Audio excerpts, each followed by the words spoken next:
అందరం తలలు వంచితే ప్రార్థన చేసుకున్నాం. మహాపరిశుద్ధుడా, ప్రేమగల తండ్రి, కృపగల మా దేవ, నీ పరిశుద్ధమైన పాదములకు స్తుతులు స్తోత్రం నాయన. గడిచిన వారమంతా క్షేమకరంగా కాచి కాపాడి నీ కృపలో భద్రపరిచారు నా ప్రభా, నీకే స్తుతులు స్తోత్రం.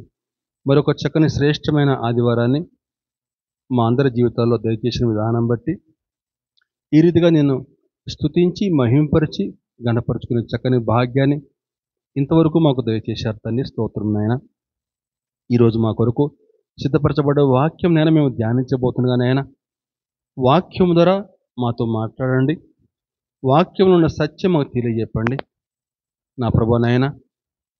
నిశ్చితమైతే కొద్ది సమయం నీకు శిలువ చోటను మరుగుపరిచి ఇక్కడ చేరువన్న ప్రతి ఒక్క బిడ్డతో మాట్లాడండి తండ్రి. పెద్దవారితో మాట్లాడండి, వృద్ధులతో మాట్లాడండి, యవని బిడ్డలతోనూ చిన్న బిడ్డలతో ప్రతి ఒక్కరితో మాట్లాడుతుంది. మీరే స్తుతి ఘనత మహిమ పొందనండి. యేసుక్రీస్తు వారి అతి శ్రేష్టమైన నామమున మిక్కిలి వినముగా అడిగి వేడుకొనుచున్నాము తండ్రి, ఆమేన్. రోమాపత్రిక 12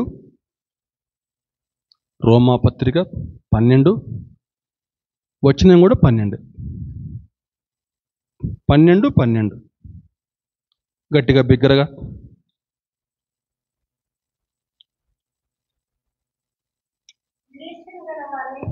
నిరీక్షణ గలవారే సంతోషించుచు, శ్రమయందు ఓర్పు గలవారే ప్రార్థనయందు పట్టుదల కలిగి ఉండుడి. చాలమ్మా. ఏముందండి వాక్యంలో? నిరీక్షణ గలవారై సంతోషించుచు, శ్రమయందు ఓర్పు గలవారై, శ్రమయందు ఓర్పు గలవారై, శ్రమయందు ఓర్పు గలవారై ఇంకెలా ఉండాలట? ప్రార్థనయందు పట్టుదల కలిగి ఉండుడి. శ్రమయందు ఓర్పు గలవారై. ఈరోజు మనకు లేనిది అదే కదండి. ఓర్పు అనేది బహు తక్కువైపోయింది చాలామందిలోనూ. ఓర్చుకోలేకపోతున్నారు ఇవాళ.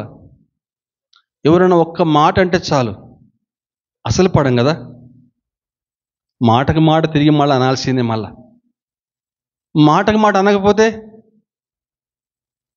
చేతగా నడికింది లెక్కేస్తారు. అంతే కదా, నేడు సమాజం తీరు అట్లా ఉంది. గమనించండి, సాతానికి దేవునికి ఎప్పుడు విరోధమేనండి. దేవుని వాక్యం చెప్తా ఉంది ఏంటని చెప్పారంటే, ఓర్పు కలిగి ఉండుడి అని దేవుని వాక్యం చెప్తా ఉంది. సాతానేమో మరి పిచ్చోడా, ఓర్పుగా ఉంటే సమాజం నేను అని కింద ముద్ర వేస్తుంది, మాటకు మాట అనాలరా లేకపోతే ఎట్లా అని చెప్పని సాతానుగాడు పక్క నుంచి మన చెవిలో హోరు పెడతా ఉంటాడు. నిజమే, మనం ఈనాడు ఎట్లాంటి కాలంలో ఉన్నామని చెప్పానంటే, ఎంత ఆధునిక కాలంలో అని చెప్పానంటే, ఏదన్నా ఒక విషయం గురించి మనం తెలుసుకోవాలని చెప్పానంటే పెద్ద ఆలస్యం పట్టట్లా. చేతిలో సెల్ ఫోన్ ఉంది, దాన్ని ఓపెన్ చేస్తే చాలు, ఏ విషయమైనా సరే క్షణాలు తెలిసిపోద్ది. మళ్ళీ ఒక విషయం ఉంది, లేదా ఒక వాషింగ్ మిషన్ కొనుక్కోవాలి, ఏదైనా విషయం ఉంది చెప్పానంటే సెల్ ఫోన్ ఆన్ చేస్తే చాలు, అంతా తెలిసిపోద్ది మనకి. అంటే ఆలస్యం అనేది భరించలేకపోతున్నారు. ఇంకా మనకి ఓర్పు గురించి సరిగా అర్థం కావడానికి చెప్పాలని చెప్పానంటే, ఒకనాటి కాలంలో ఏదన్నా అనారోగ్య సమస్య వస్తే, అరే పలానా డాక్టరు బాగా చూస్తాడు, ఆ డాక్టర్ మరి లీవ్లో ఉన్నాడట, సాయంకాలం వస్తాడు డాక్టర్ గారు, సాయంకాలం వచ్చేదాకా వెయిట్ చేద్దాము అని చెప్పి అనుకునేవాళ్ళు ఒకనాటి కాలంలో. కానీ ఈనాటి కాలంలో ఎట్లా అయిపోయిందని చెప్పానంటే, వెంటనే సెల్ ఫోన్ ఓపెన్ చేసేస్తున్నారు. ఏమండి, రకరకాల ఇప్పుడు డాక్టర్స్ యాప్లు చాలా వచ్చాయి కదా. ఓపెన్ చేయగానే డాక్టర్స్ యాప్లు ఉంటాయి. ఓపెన్ చేస్తే ఎవరో ఒక డాక్టర్ వెంటనే అందుబాటులోకి వచ్చేస్తాడు, చక్కగా ప్రిస్క్రిప్షన్ రాసిస్తాడు ఫోన్లోనే. మందులు కూడా మందుల షాపు దాకా పోవాల్సిన పనిలే, మందులు కూడా ఆన్లైన్లోనే ఈ మధ్య రకరకాల యాప్స్ వచ్చినాయి. టక్ టక్ మనం కొట్టేస్తే 10 నిమిషాల్లో మీ కళ్ళ ముందుకే, మీ ఇంటి ముందుకే మందులు అని చెప్పి రకరకాల యాడ్స్ కదా ఇప్పుడు. అంటే ఆలస్యం అనేది భరించలేకపోతున్నారండి. ఇందులో విశ్వాసులు అవిశ్వాసులు పెద్ద తేడా ఏమి లేదు, అందరూ కూడా ఒకటే ఘాటిని వెళ్ళిపోతా ఉన్నారు. కుటుంబంలో ఏదైనా సమస్య వచ్చినా సరే ప్రార్థన చేసుకుందాం, దేవుని చిత్తం ఎలా ఉందో ఆలోచన చేసి ముందుకు సాగుదాం అని చెప్పి అలా ఆలోచించే వాళ్ళు చాలా తక్కువ మంది అండి. ఏదైనా సమస్య వస్తే, ఆపద వస్తే వెంటనే ఏదో ఒక ఆలోచన చేసుకుని ముందుకు సాగిపోవటమే తర్వాత సంగతి. కానీ దేవుని వాక్యం సెలవిస్తూ ఉంది, మీరు ఓర్పు కలిగి ఉండడి, ఓర్పు చేత మీ ప్రాణములు దక్కించుకొందురు అని చెప్పి దేవుని వాక్యం సెలవిస్తుందండి. ఓర్పు కలిగి ఉండమని చెప్పి చెప్తుందండి దేవుని వాక్యం. సామెతల గ్రంథం రాసినటువంటి సొలొమోను గారు ప్రసంగి గ్రంథంలో ఒక చక్కని మాట రాశారండి. చూద్దాం. ప్రసంగి 3వ అధ్యాయము 1వ వచనం. ప్రసంగి 3:1.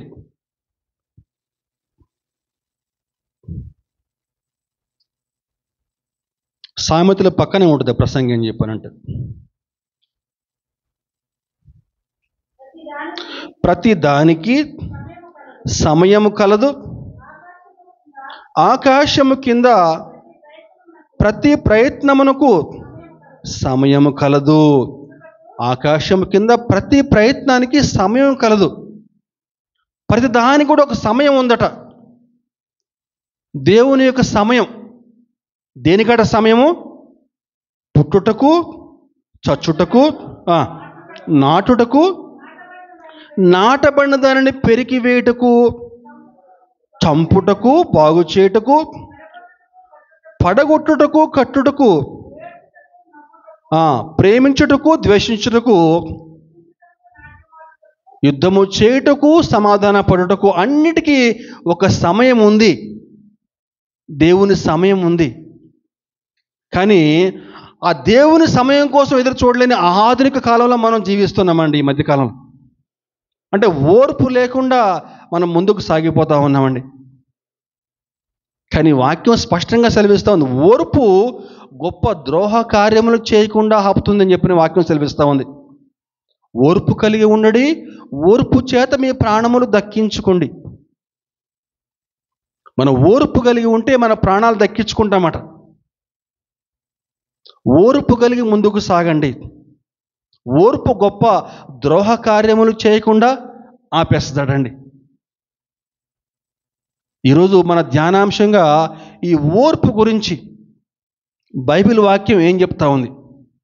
ఓర్పు గురించి బైబిల్ గ్రంథంలో కొంతమంది జీవితాలు ఓర్పు కలిగి జీవించడం వల్ల వారు ఎటువంటి ఆశీర్వాదాలు పొందుకున్నారో, ఎటువంటి మేళ్లు పొందుకున్నారో, ఓర్పు లేకుండా ముందుకు సాగిపోవటం వల్ల ఎటువంటి నష్టాలు కొని తెచ్చుకున్నారో ఈరోజు మనం తెలుసుకునే ప్రయత్నం చేద్దామండి వాక్యంలో నుంచి. మనకందరికీ అపొస్తలుడు పౌలు గారు తెలుసు. పౌలు గారి ముందు పేరేంటండి? సౌలు. కానీ దేవుని చేత సంధించబడి, రక్షించబడి సౌలు కాస్త పౌలుగా మారాడు. ఆ విధంగా రక్షించబడిన తర్వాత దేవుని యొక్క సువార్త అనేక చోట్ల ప్రకటిస్తా, ఆయా ప్రాంతాలకు వెళ్ళి దేవుని సేవ జరిగిస్తూ ఉన్నాడు. బహు విస్తారంగా సేవ జరిగించాడు. ఈ లోకంలో యేసు ప్రభు తర్వాత అంత పరిచర్య చేసిందని చెప్పారంటే పౌలు గారే. అయితే ఆ విధంగా పౌలు తన పరిచర్యలో ముందుకు సాగుతూ ఉండగా పౌలు యొక్క మనసులో అనిపించింది అని చెప్పానంటే ఆసియా ప్రాంతానికి వెళ్ళి పరిచర్య చేయాలి అనిపించిందంట. ఆసియా ప్రాంతం అని చెప్పానంటే మన ఖండమే ఆసియా ఖండం అని చెప్పానంటే ఈ ఆసియా ప్రాంతం వచ్చి పరిచర్య చేయాలని చెప్పని ఆశపడ్డాడు.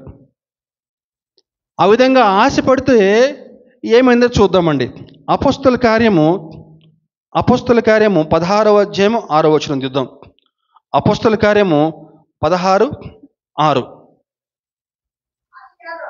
ఆసియాలో వాక్యము చెప్పకూడదని పరిశుద్ధాత్మ వారిని ఆటంకపరిచినందున వారు పృగ్రియ గలతీయ ప్రదేశముల ద్వారా వెళ్ళిరి. ముస్య దగ్గరికి వచ్చి బితూనియాకు వెళ్ళుటకు ప్రయత్నము చేసిరి, కానీ యేసు యొక్క ఆత్మ ఏంటట వారిని వెళ్ళనివ్వలేదు. గమనించండి, యేసు ప్రభువే ఆయా ప్రాంతాలకు వెళ్ళి పరిచర్య చేయమని చెప్పి పౌలు గారికి పంపించాడు.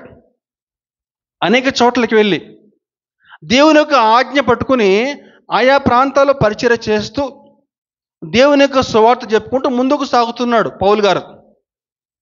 ఆ సమయంలో ఆసియాలో వెళ్ళి వాక్యం చెప్పాలని చెప్పని పరిచర్య చేయాలని చెప్పని పౌలు గారు ఆశపడ్డాడు. కానీ యేసు యొక్క ఆత్మ వారిని వెళ్ళనివ్వకుండా ఆపేసిందట. ఆ సమయంలో ఒకవేళ మనం ఉంటే ఏం చేస్తామండి? దేవుణ్ణి 1,00,000 ప్రశ్నలు వేసేవాళ్ళం. ఏంటి ప్రభా, నువ్వే కదా వెళ్ళమని చెప్పింది, మళ్ళీ నువ్వే వెళ్ళదని చెప్తున్నావు. కానీ సౌలు మారు మాట మాట్లాడకుండా, ఒక్క మాట కూడా మాట్లాడకుండా దేవుని యొక్క చిత్తానికి తలొగ్గి ఓర్పుగా దేవుడు వెళ్ళమన్న చోటుకు వెళ్ళాడండి. హల్లెలూయా. ఎక్కడైతే ఆసియా వెళ్ళొద్దని చెప్పాడు, మరి ఎక్కడికి వెళ్ళమని చెప్పాడని చెప్పానంటే మాసిదోనియా అనేటువంటి ప్రాంతానికి వెళ్ళమని చెప్పాడు ప్రభు. అక్కడికి వెళ్ళిన తర్వాత తెలిసింది ఏంటని చెప్పానంటే, అక్కడ ఒక స్త్రీ దేవుని యొక్క వాక్యం వినాలని చెప్పని అక్కడ ఎదురు చూస్తూ ఉంది. ఆమె పేరే లూదియా. అక్కడికి వెళ్ళి ఈ లూదియా అనేటువంటి స్త్రీకి దేవుని యొక్క వాక్యం చెప్పిన తర్వాత ఆ స్త్రీ రక్షించబడుతుందండి. అక్కడ అనేక మంది స్త్రీలు దేవుని యొక్క మాటలు వింటా ఉన్నారు. జాగ్రత్తగా ఆలకిద్దామండి దేవుని యొక్క వాక్యాన్ని. మనకి ఇక్కడ 16వ అధ్యాయము 13వ వచనం చూస్తే, విశ్రాంతి దినమున గవిని దాటి నదీ తీరమున ప్రార్థన జరుగుననుకుని అక్కడికి వచ్చి కూర్చుండి కూడి వచ్చిన స్త్రీలతో మాట్లాడుచుంటిమి. అప్పుడు లూదియా దైవభక్తి గల ఒక స్త్రీ వినుచుండెను. ఊదారంగు పొడిని అమ్ము తుయతైర పట్టణస్థురాలు, ప్రభువు ఆమె హృదయమును తెరిచెను కనుక పౌలు చెప్పిన మాటల యందు లక్ష్యముంచెను. దేవునికి స్తోత్రం, హల్లెలూయా. అనేక మంది స్త్రీలు దేవుని యొక్క మాటలు వింటా ఉన్నారండి. ఇక్కడ కూడా అనేక మంది కూర్చొని దేవుని యొక్క మాటలు వింటా ఉన్నారు. కానీ ప్రభువు ఇక్కడ లూదియాకు హృదయం మాత్రమే తెరిచాడండి. ఎప్పుడు దేవుడు మనకేసి చూస్తాడు? నువ్వు ఎప్పుడైతే దేవుని యొక్క మాటలు శ్రద్ధగా ఆలకిస్తావో అప్పుడు పరిశుద్ధాత్ముడు నీలో కార్యం చేయటం మొదలు పెడతాడు. అనేక మంది ఎలా ఉంటారని చెప్పారంటే, మందిరంలో కూర్చుంటారు, పాస్టర్ గారికి వేసి చూస్తూ ఉంటారు, ఇట్లా చూస్తుంటారు, కళ్ళు మాత్రం చూస్తూ ఉంటాయి అంతే. మనసులో ఆలోచనలు ఎక్కడో పోతూ ఉంటాయి. మధ్యాహ్నం ఇంటికి పోయినాక మరి ఏం వండుకోవాలో, ఏం కూర, ఏం సంగతి, వంట ఏం వండుకోలేదు మరి. ఇప్పుడు రకరకాల ఆలోచనలు మధ్యలో తిరుగుతూ ఉంటాయండి. అనేక మంది స్త్రీలు అక్కడ కూర్చుని దేవుని మాటలు వింటారు. కానీ ప్రభు ఏముంది అక్కడ? చక్కని మాట, చాలా చక్కని మాట అండి. ప్రభువు ఆమె హృదయమును తెరిచెను కనుక పౌలు చెప్పిన మాటలందు లక్ష్యముంచెను. దేవుని యొక్క మాటకు లోబడి అక్కడ పౌలు గారు వెళ్ళి అక్కడ దేవుని యొక్క వాక్యం చెప్పిన వల్ల లూదియా అనేటువంటి స్త్రీ రక్షించబడిందండి. ఆ యొక్క లూదియా ఒక్క స్త్రీ రక్షించబడటం వల్ల తర్వాత ప్రభువు ఎంత గొప్ప పరిచయం చెప్పానంటే, యూరప్ ఖండం ఈనాడు క్రైస్తవులు అయ్యారని చెప్పానంటే, దేవుని యొక్క సువార్త యూరప్ ఖండంలో అంతగా వ్యాపించబడింది చెప్పానంటే ఈ లూదియా అనేటువంటి స్త్రీ ఒక కారణం అండి.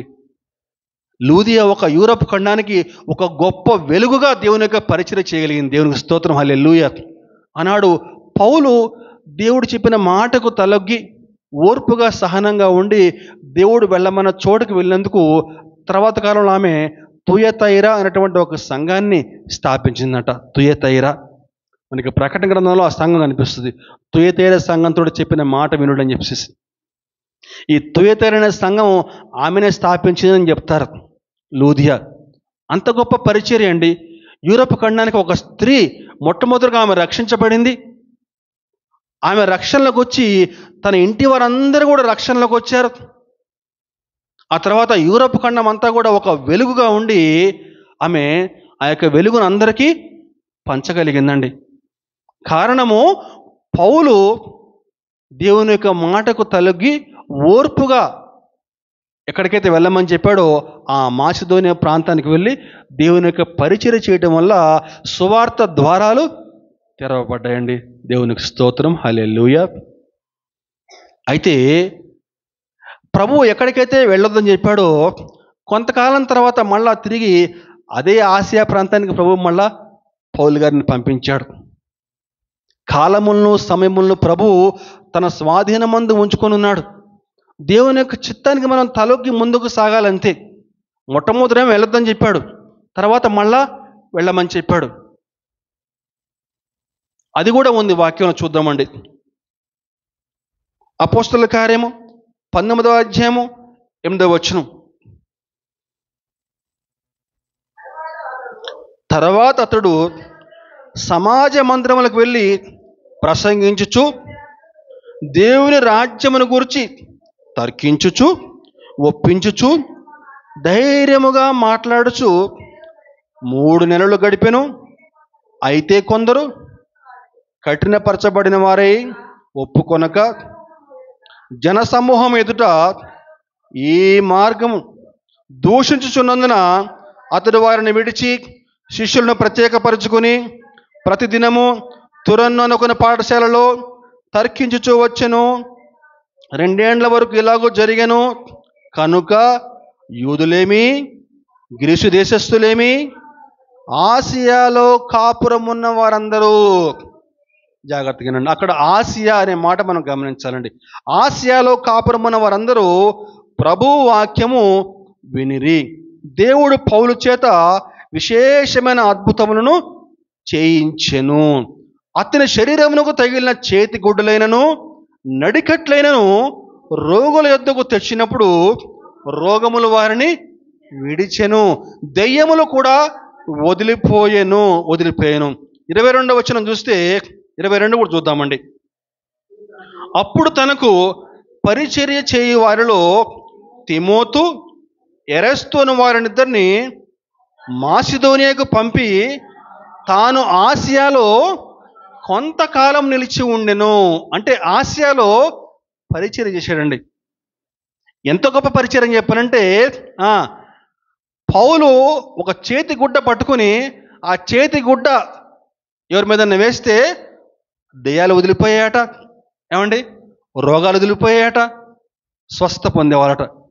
ఆ యొక్క నడికట్టు పట్టుకుని ఆ యొక్క నడికట్టు కట్టుకుంటే చాలు రోగాలు తగ్గిపోయాటండి. అన్నటి కాలంలో పేతురు గురించి కూడా, పేతురు గారు నడిచి వస్తూ ఉంటే ఆ పేతురు యొక్క నీడ పడితే చాలట లేచి కూర్చునే వాళ్ళటండి మంచం మీద నుంచి.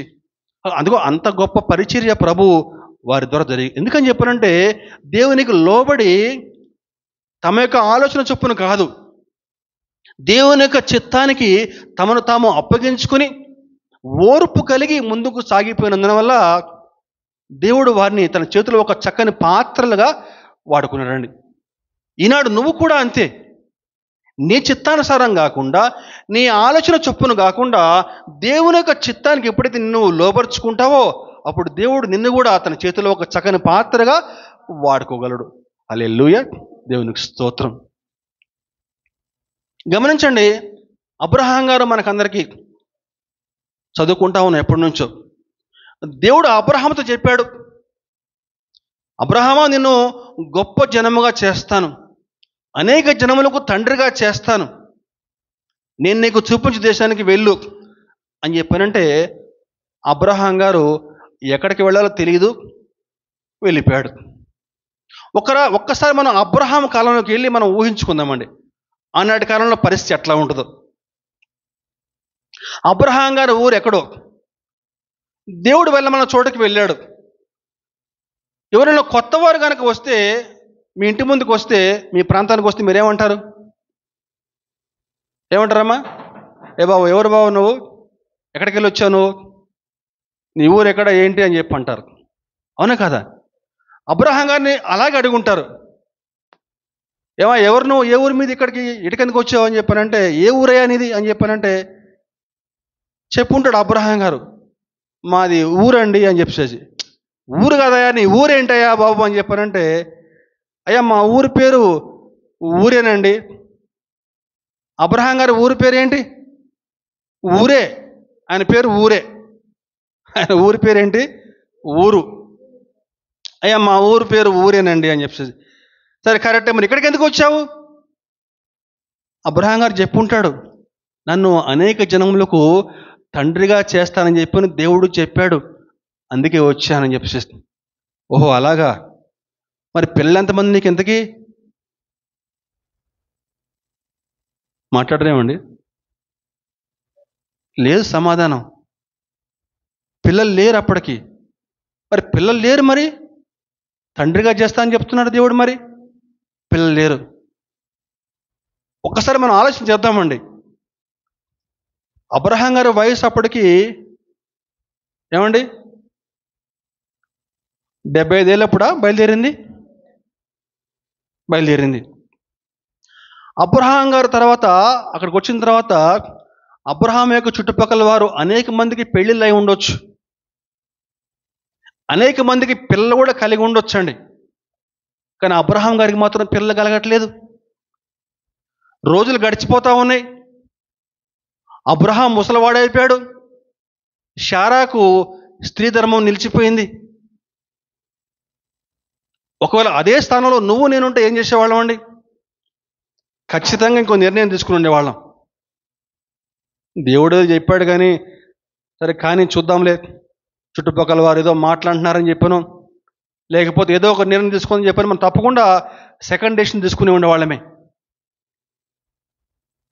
కానీ అబ్రహాం గారు దేవుని యొక్క మాట పైన విశ్వాసం ఉంచి మరొక ఆలోచన చేయకుండా దేవుడి పైనే విశ్వాసంతో ఓర్పు కలిగి జీవించాడండి.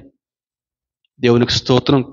రోమాపత్రికలో ఒక చక్కని మాట ఉంటుంది. ఏంటని చెప్పానంటే, రోమాపత్రిక 4వ అధ్యాయము 19 నుంచి 22.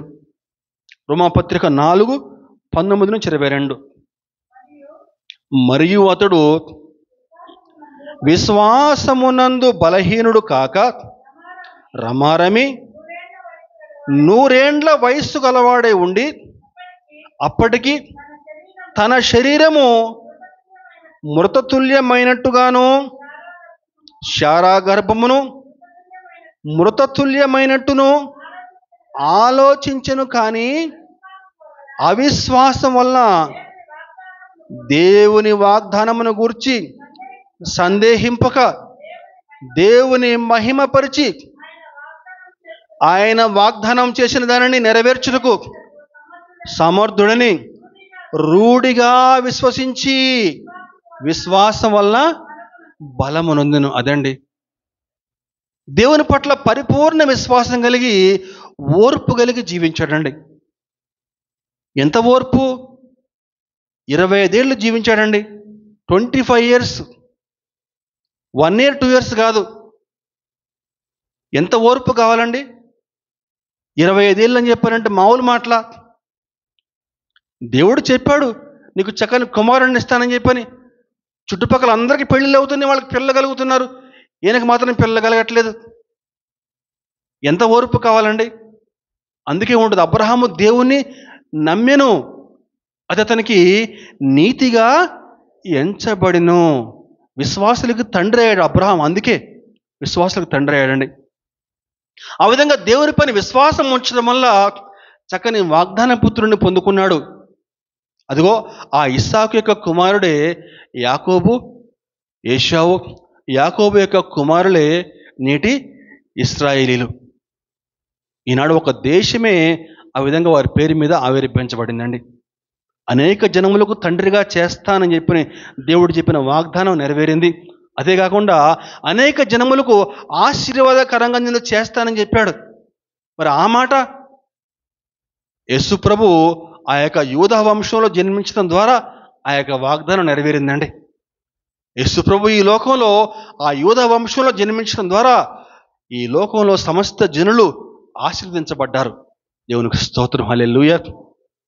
ఆ విధంగా అనేక జనములకు తండ్రిగా చేస్తాను, అనేక జనులకు నేను ఆశీర్వాదకరంగా చేస్తానని చెప్పి దేవుడు వాగ్దానం ఇచ్చాడు.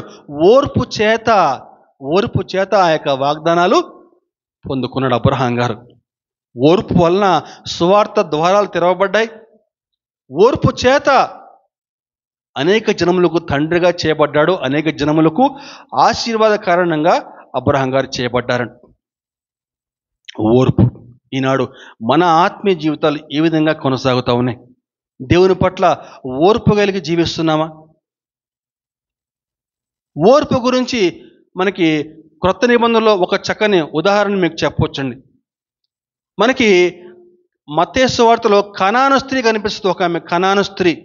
మత్తయి సువార్త 15వ అధ్యాయంలో, మత్తయి సువార్త 15వ అధ్యాయం 26వ వచనంలో మనకు ఒక కనాను స్త్రీ కనిపిస్తుందండి. ఒక ఆమె చూశారండి? మత్తయి సువార్త 15వ అధ్యాయం తీశారా?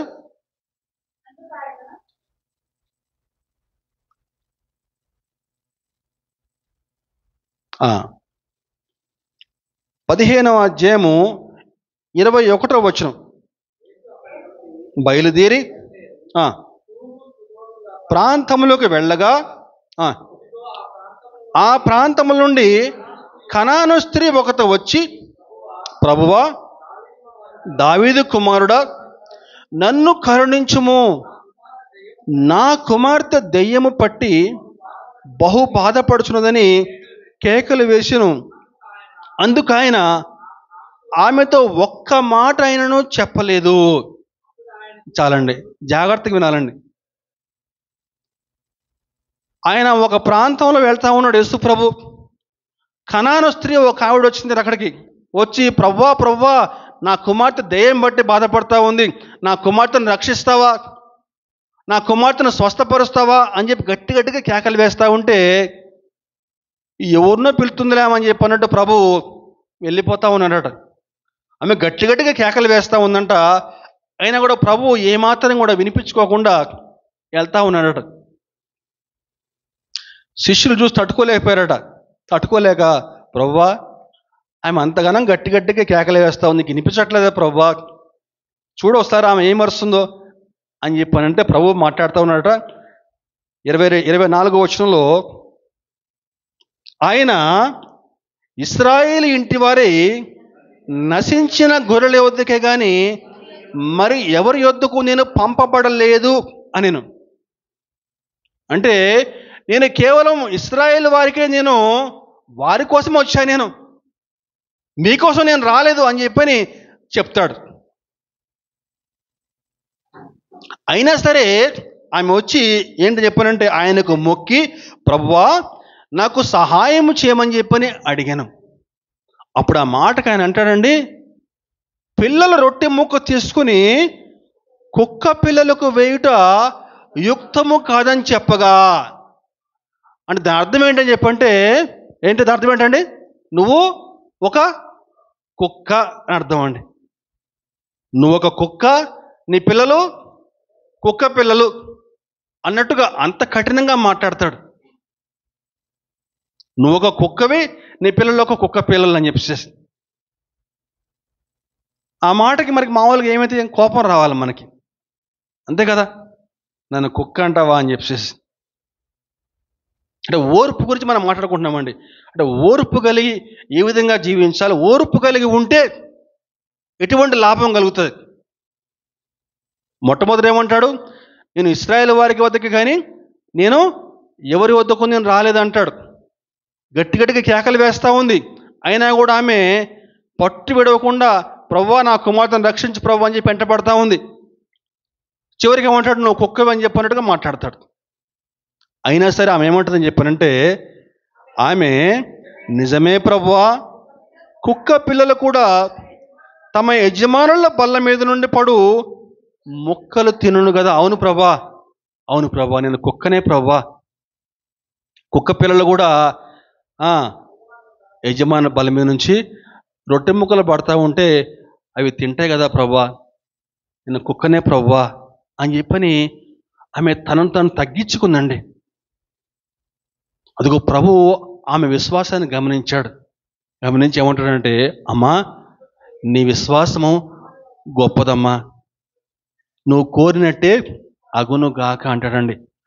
ఓర్పు చేత తన కుమార్తె స్వస్థపరచబడిందండి.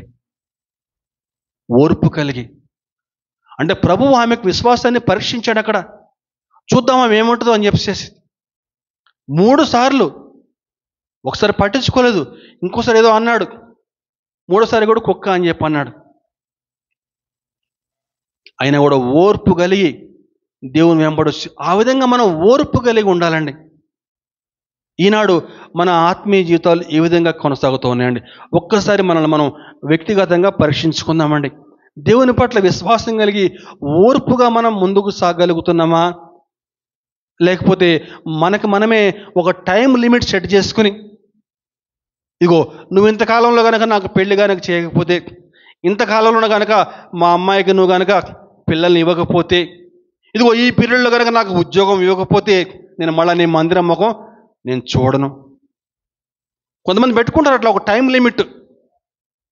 ఇంతకాలంలో మా అమ్మాయికి పెళ్లి కావాల్సిందే, ఇంతకాలంలో మా అబ్బాయికి పెళ్లి కావాలి, పిల్ల కలగాలి, లేకపోతే ఆ మందిరం వేస్ట్, నేను అక్కడికి పోను ఇంకా. మరికొంతమంది దేవుడితో బేరం ఆడుతూ ఉంటారు. ఎట్లా అని చెప్పానంటే, నువ్వు కానీ నాకు పిల్లల్ని ఇస్తే, నువ్వు కానీ నాకు ఈ టైంలో ఉద్యోగం ఇస్తే నేను నీకు ఇంత కానుకిస్తా అంటే ఉద్యోగం ఇవ్వకపోతే కానుక అనమాట. ఈనాడు మన ఆత్మీయ జీవితం ఈ విధంగా కొనసాగుతోంది. అబ్రహాం యొక్క పిల్లలుగా, అంతే కదా, అబ్రహాం యొక్క మన తండ్రి, అబ్రహాం యొక్క పిల్లలుగా ఈనాడు మనం ఓర్పు కలిగి జీవిస్తున్నామా లేదా? ఈనాడు మన ఆత్మీయ జీవితం ఈ విధంగా కొనసాగుతూ ఉంది. ఓర్పు కలిగి జీవించండి, నిరీక్షణ కలిగి జీవించండి అని చెప్పి దేవుని వాక్యం సెలవిస్తూ ఉందండి. ఓర్పు లేకుండా నష్టపోయిన వారు కూడా బైబిల్ గ్రంథంలో ఉన్నారండి. అందులో మనకు ప్రధానంగా ఒక వ్యక్తి కనిపిస్తాడు. ఆయన పేరు కూడా సౌలే. ఈయనేమో కొత్త నిబంధన సౌలు అయితే ఆయనేమో పాత నిబంధన సౌలు గారు. చూద్దాం ఒకసారి అది కూడా. మొదటి సమూయేలు 10వ అధ్యాయము 8వ వచనం.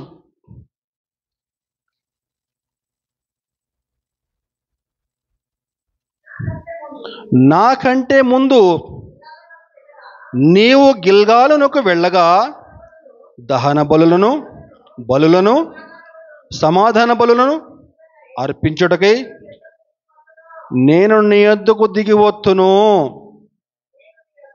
నేను నీ యొద్దకు వచ్చి నీవు చేయవలసిన దానిని నీకు తెలియజేయ వరకు 7 దినముల పాటు నీవు అచ్చట నిలవవలెను.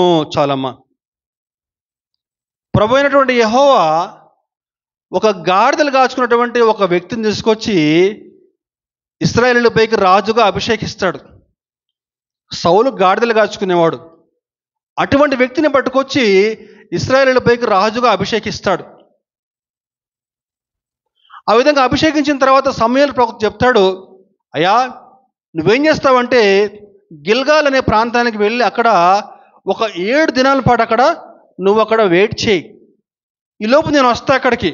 నేను వచ్చిన తర్వాత నువ్వు రాజ్య పరిపాలన ఏ విధంగా చేయాలి నీకంతా నేను వివరించి చెప్తాను, నువ్వు అక్కడ వెయిట్ చేయి అని చెప్తాడు. ఏం చేయాలి సౌలు? ఆయన వచ్చే వరకు వెయిట్ చేయాలి. కానీ సౌలు ఏం చేస్తాడని చెప్పానంటే 13:8 చూద్దామండి. అదే సమూయేలు, మొదటి సమూయేలు 13:8.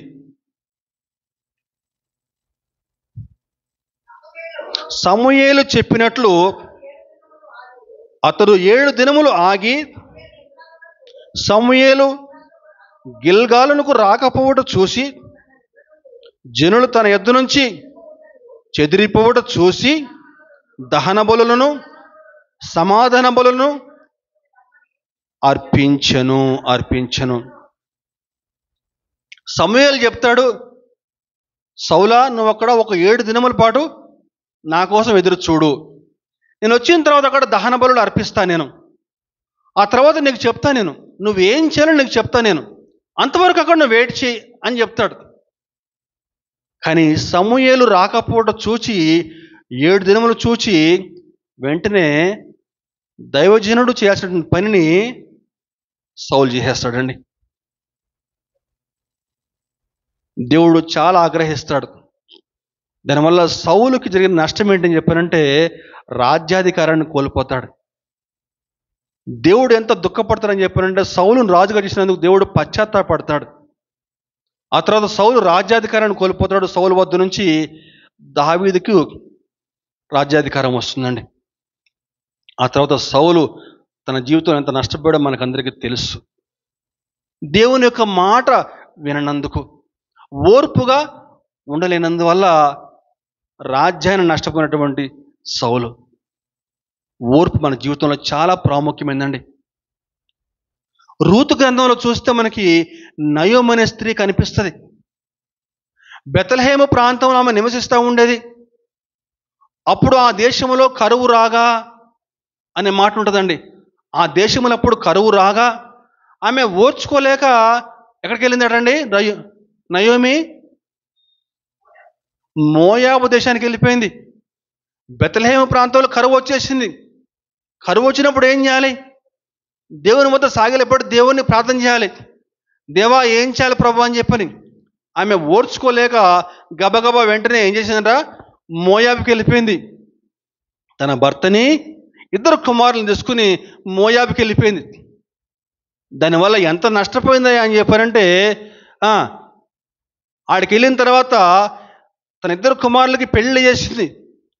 ఒక ఆమె పేరు రూతు, ఓర్ప. కానీ ఎంత నష్టపోయిందని చెప్పానంటే భర్తను కోల్పోయింది, 2 కొడుకుల్ని కూడా కోల్పోయి మోడుగా మిగిలిపోయిందండి. ఓర్పు లేకపోవటం వల్ల, దేవుని యొక్క మాట పైన విశ్వాసం ఉంచలేకపోవటం వల్ల, దేవుని వాగ్దానాన్ని నమ్ముకోలేకపోవటం వల్ల నష్టపోయినటువంటి నయోమి. ఓర్చుకోలేకపోవటం వల్ల, తన తమ్ముణ్ణి దీవించడం వల్ల హేబేలును దేవుడు దీవిస్తాడు. హేబేలును దీవించడం వల్ల ఓర్చుకోలేక కయీను తమ్ముడి మీద పడి చంపేస్తాడు. ఓర్పు లేదు. ఏమైందండి కయీని పరిస్థితి? దేశదిమ్మరిగా మారిపోయాడు. కుటుంబాన్ని వదిలి దేశదిమ్మరిగా వెళ్ళిపోయాడండి. ఓర్పు. ఈనాడు అటువంటి ఓర్పు కలిగి మనం జీవిస్తున్నామా? అనేకమైన శ్రమలు, అనేకమైన కష్టాలు, అనేకమైన నష్టాలు భరించినటువంటి యోబు గారు నోటి మాట చేత కూడా ఏ పాపం కూడా చేయలేదండి. మిక్కిలి ధనవంతుడు యోబు. విస్తారమైన పశు సంపద కలిగి ఉండేవాడు యోబు. అందరిని కోల్పోయాడు. పిల్లల్ని కోల్పోయాడు, ఆస్తి కోల్పోయాడు, శరీరం అంతా కూడా జబ్బు రోగం అయిపోయింది. అయినా కూడా ఒకటే అంటాడు, ప్రభువు ఇచ్చాడు, ప్రభువే తీసుకెళ్ళిపోయాడు, దేవునికి స్తోత్రం అని చెప్పాడు. మౌనంగా ఉండిపోయాడండి. దానివల్ల రెట్టింపు ఆశీర్వాదాన్ని పొందుకున్నటువంటి యోబు గారు. ఈనాడు మన ఆత్మీయ జీవితాలు ఏ విధంగా కొనసాగుతున్నాయండి?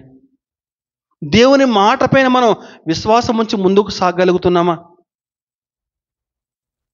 దేవుడిచ్చిన వాగ్దానం చదువుకొని ఆ యొక్క వాగ్దానం ఆధారం చేసుకుని మనం ముందుకు సాగలుగుతున్నామా? దేవుడు ఎప్పుడు కూడా మాట ఇచ్చి తప్పేవాడు కాదండి. జాగ్రత్తగా వినాలండి. దేవుడు ఇశ్రాయేలు ప్రజలు ఎన్నుకున్నాడు తనకు ప్రజలుగా. కానీ ఇశ్రాయేలు ప్రజలు దేవుని యొక్క ప్రేమను లక్ష్యం చేయకుండా మాట తప్పారు. పాలు తేనెలు ప్రపంచ దేశాన్ని కానుకగా ఇచ్చాడు దేవుడు. మీరు నన్ను మాత్రమే సేవించాలని చెప్పని దేవుడు స్పష్టంగా చెప్తాడు. కానీ కనానికి వెళ్ళిన తర్వాత ఆ మాట మర్చిపోయేవారు అన్యులతో సహవాసం చేశారు, వారి ఆచారాలు అభ్యసించారు. దేవుడు అనేక మంది ప్రవక్తలను పంపిస్తాడు, మీరు అలా చేయడం తప్పు, పొరపాటు చేయకూడదని చెప్పేసి. కానీ వారు మాట వినరు. చెప్పి చెప్పి చెప్పి చెప్పి అలసిపోయేగా 70 ఏళ్ల పాటు బబులోను చెరకు అప్పగిస్తాడు. భయంకరమైన చెరకాలం అది. కానీ ఆ చెరకు అప్పగించే ముందు చెప్తాడు, 70 ఏళ్ళ తర్వాత మళ్ళా తిరిగి మిమ్మల్ని స్వదేశానికి రప్పిస్తానని చెప్తాడు దేవుడు. తాను ఇచ్చిన మాట చొప్పున దేవుడు 70 ఏళ్ల తర్వాత తిరిగి మళ్ళా బబులోను నుంచి కోరేషు అనేటువంటి ఒక రాజు ద్వారా, సైరస్ ద గ్రేట్ అని అంటారు, కోరేషు రాజును ప్రేరేపించి దేవుడు బబులోను నుంచి యూదులను మళ్ళా స్వదేశానికి రప్పిస్తాడు. దేవునికి స్తోత్రం. దేవుడు మాట ఇచ్చి తప్పేవాడు కాదండి. దేవుని యొక్క వాగ్దానాన్ని నమ్ముకుందాం మనం. ఆనాడు దేవుడు యూదులకు ఏ మాట చెప్పాడో, ఏ వాగ్దానం అయితే ఇచ్చి వారిని ఆ యొక్క చెర నుంచి రప్పించాడో, ఈనాడు మనకు కూడా ఒక వాగ్దానం ఇచ్చాడు. ఏంటి ఆ వాగ్దానం అని చెప్పానంటే, నేను పరలోకంలో మీకు స్థలము సిద్ధపరచ వెళ్ళుచున్నాను. నేను వెళ్ళి మీకంటే ముందుగా వెళ్ళి మీకు స్థలము సిద్ధపరచ వెళ్ళుచున్నాను. నేను ఏ విధంగా నేను పరలోకానికి ఆరోహణమయ్యానో, తిరిగి మళ్ళా ఒకనాడు నేను మళ్ళా ఈ లోకానికి తిరిగి వస్తాను. నేను దేవుడు మనకు వాగ్దానం ఇచ్చాడు. నేను వచ్చే వరకు మీరు ఎదురు చూడండి, విశ్వాసం కలిగి జీవించండి, నిరీక్షణ కలిగి జీవించండి, ఓర్పు కలిగి జీవించండి అని చెప్పని దేవుడు మనకు వాగ్దానం ఇస్తే, ఆ విధంగా మనం ఓర్పు కలిగి జీవిస్తున్నామా? దేవుని యొక్క మాట ప్రకారం మనం రక్షణ పుచ్చుకుని ఆ యొక్క రక్షణ పాత్రను చేతబడుకుని మనం ముందుకు సాగలుగుతున్నామా? ఈనాడు అనేక మంది దేవుని మందిరానికి వస్తూ ఉన్నారు, కానీ రక్షణ లేకుండా ఉన్నారు కొంతమంది. మరికొంతమంది రక్షణ పుచ్చుకున్నారు, బాప్తిసం తీసుకున్నారు, కానీ ఆ రక్షణను జాగ్రత్తగా కాపాడుకోలేకపోతున్నారు. దేవుని వాక్యం స్పష్టంగా సెలవిస్తూ ఉంది, అంతము వరకు సహించిన వాడే రక్షించబడును అని చెప్పి దేవుని యొక్క వాగ్దానం స్పష్టంగా సెలవిస్తూ ఉందండి. ఈరోజు ఒక దేవుని యొక్క వాగ్దానం, ఆ యొక్క మాట పైన విశ్వాసం ఉంచి మనం ఓర్పు కలిగి మనం జీవిస్తున్నామా? ఈనాడు చాలామంది మేము ఎప్పటి నుంచి వింటున్నామండి, దేవుడు వస్తాడు వస్తాడు వస్తాడు అని చెప్తున్నారు. మా చిన్నప్పటి నుంచి వింటామను, ఆయన వచ్చేది లేదు, ఏం లేదు. దేవుడు దీర్ఘశాంతం కలిగి ఎవరు కూడా నశించిపోయి నరకాగ్నిలో కూలిపోకుండా ఉండాలని చెప్పి దేవుడు తన యొక్క కృపను చూపిస్తూ ఉన్నాడు. ఎవరు కూడా నశించిపోయి నరకంలో పట్టడం ఆయనకి ఏమాత్రం కూడా ఇష్టం లేదండి. అందరూ కూడా రక్షించబడాలి. పరలోకంలో అందరూ కూడా తనకు వారసులుగా ఉండి, తన కుమారులుగా ఉండాలని దేవుడు ఆశపడతా ఉన్నాడండి. దేవుడు ఎంత ప్రేమమేడో తెలుసా అండి? ఆయనకు ప్రేమ వర్ణాతీతం. దేవుని యొక్క ప్రేమ గురించి ఒక యథార్థ సంఘటన మీ ముందు ఉంచాలని చెప్పి ఆశపడతా ఉన్నాను. చాలా కాలం కిందట ఫ్రాన్స్ దేశంలో డోల్ అనేటువంటి ఒక గ్రామంలో ఒక ధనవంతునికి ఒక కుమారుడు జన్మిస్తాడు. బాగా చదువుకుని గొప్ప శాస్త్రవేత్త అవుతాడు. తండ్రి దేవుని పట్ల మిక్కిలి భయభక్తులు కలిగినవాడు. ప్రతిరోజు కూడా తండ్రి కుమారుని అడుగుతూ ఉన్నాడు, నాయన బైబిల్ చదువుకున్నావా ఈరోజు? ప్రార్థన చేసుకున్నావా ఈరోజు? తండ్రి ప్రతిరోజు కూడా అడిగేవాడట. కుమారుడు తండ్రిని, నాన్న ఏం మాట్లాడుతున్నావు? నేనేంటి, నా వయసు ఏంటి, నీ చాదస్తం కాకపోతే నేను ముసలోడు అయిపోయి, నేనేమన్నా నువ్వంటే నువ్వు ముసలోడు అయిపోయి చదువుకుంటావు, కానీ నాకు పెద్ద వయసు ఇప్పుడు ఏం మించిపోయింది ఇప్పుడు అని చెప్పి తండ్రిని లెక్క చేయకుండా మాట్లాడేవాడట. చదువుకుంటాలే, పెద్ద ఇప్పుడు వయసే మించిపోలే కదా ఇప్పుడు. సరే, తండ్రి కొంచెం దుఃఖం వేసిందంట. మళ్ళీ ఇప్పుడు కూడా ఆ ప్రస్తావన ఎప్పుడు కూడా పట్టు రాలేదట. అలా కాలం గడిచిపోతూ ఉంది. ఒకనాడు తండ్రి కుమారుడు ఇద్దరు కూడా బయట షికారుకు పోయారట, గుర్రాల మీద. షికారుకు పోయిన తర్వాత ఒక పెద్ద నది, ఆ నది మీద ఒక కట్టెల వంతెన కట్టబడి ఉందంట. ఆ కట్టెల వంతెన మీద ఈ చివరి నుంచి ఆ చివరికి వెళ్ళాలి. ఇద్దరు గుర్రాల మీద పోతా ఉన్నారట. తండ్రి గబగబా ముందు వెళ్తా ఉన్నాడట. తండ్రి ఆ వంతెన దాటేశాడు. కుమారుడు కూడా గుర్రం మీద వెళ్తా ఉంటే మధ్యలో ఆ వంతెన తెగిపోయి గుర్రం పడిపోయిందంట, కుమారుడు పడిపోయాడు. వాస్తవ సంఘటన, యథార్థ సంఘటన అండి ఇది, నిజమైన సంఘటన. ఇక నదిలో కొట్టుకుపోతా ఉంటే నాన్న నాన్న నన్ను కాపాడు నాన్న అని చెప్పి, రక్షించు నాన్న అని చెప్పి కేకలు వేస్తూ ఉంటే ఆ తండ్రి అన్నాడు, అయ్యా నేను కూడా నేనేం చేయలేను, ఈ సమయంలో నాకంత శక్తి ఏం లేదు, నువ్వు దేవుడిని వేడుకో, దేవుడు నిన్ను కాపాడతాడు. నేను ఎప్పుడు ప్రార్థన చేయలేదే, నాకు ప్రార్థన రాదు కదా నాన్న, ఎలా ప్రార్థన చేయాలి? తండ్రి అన్నాడట, పెద్ద ప్రార్థన అవసరం లేదు నాన్న, దేవా నన్ను రక్షించు ప్రభువా, నన్ను కాపాడు నాయనా అని చెప్పి అడుగు చాలంతే, దేవుడు నిన్ను రక్షిస్తాడు. ఆ నదిలో కొట్టుకుపోతా 3 సార్లు దేవా నన్ను రక్షించు ప్రభా, నన్ను కాపాడుతావా ప్రభా, దేవా రక్షిస్తావు ప్రభా అని చెప్పని 3 సార్లు గట్టిగా వేడుకున్నాడట. ఆశ్చర్యం ఏంటని చెప్పానంటే అప్పటిదాకా ఆ గుర్రం కూడా కొట్టుకుపోతా ఉందంట ఆయనతో పాటుగా. సడన్గా గుర్రము కొట్టుకుపోయేటువంటి గుర్రం కాస్త స్ట్రైట్గా అయిపోయి ఆయన్ని ఆ గుర్రం మీద ఎక్కించుకుని, ఆయన వీపు మీద ఎక్కించుకుని ఒడ్డుకు పట్టుకొచ్చిందటండి. దేవునికి స్తోత్రం, హల్లెలూయా. ఆ వ్యక్తి మరెవరో కాదండి, ఆ వ్యక్తి పేరు లూయి పాశ్చర్. లూయి పాశ్చర్ అని ఇతనేనండి, లూయిస్ పాశ్చర్ అని చెప్పేసి ఈనాడు మనకి కలరా, అదేవిధంగా ర్యాబిస్ అనేటువంటి వ్యాధికి, కుక్క గరిస్తే ర్యాబిస్ అనే వ్యాధి వస్తుంది మనకి. ఆ ర్యాబిస్ అనే వ్యాధి రాకుండా టీకా కనుక్కున్న వ్యక్తి ఈ లూయిస్ పాశ్చరేనండి. దేవునికి ప్రేమను తెలుసుకున్నాడు. దేవుడు ఎంత పెద్ద ప్రమాదం నుంచి తనను కాపాడాడో దేవుడు తెలుసుకున్నాడు శాస్త్రవేత్త లూయిస్ పాశ్చర్ అండి. దేవుని యొక్క ప్రేమ అమూల్యమైనదండి, అద్భుతమైంది. ఆ యొక్క దేవుని యొక్క ప్రేమను గుర్తిరిగి, ఆ యొక్క వాగ్దానాలు మనం గుర్తుపెట్టుకుని, దేవుని పట్ల విశ్వాసం కలిగి, ఓర్పుతో నిరీక్షణతోటి ముందుకు కొనసాగాలి. చదువుకున్న వాక్యం ఏంటండి? రోమాపత్రిక 12వ అధ్యాయంలో మొట్టమొదటి చదువుకున్నాం. రోమా 12:12 నిరీక్షణ గలవారే సంతోషించుచు, శ్రమయందు ఓర్పు గలవారై, ప్రార్థన యందు పట్టుదల కలిగి ఉండుడి. నిరీక్షణ గలవారే సంతోషించు, ప్రార్థన యందు పట్టుదల కలిగి, ఓర్పు కలిగి మనం ముందుకు సాగుదామండి. అట్టి కృప దేవుడు మనకందరికీ దయచేయునుగాక. ఆమేన్.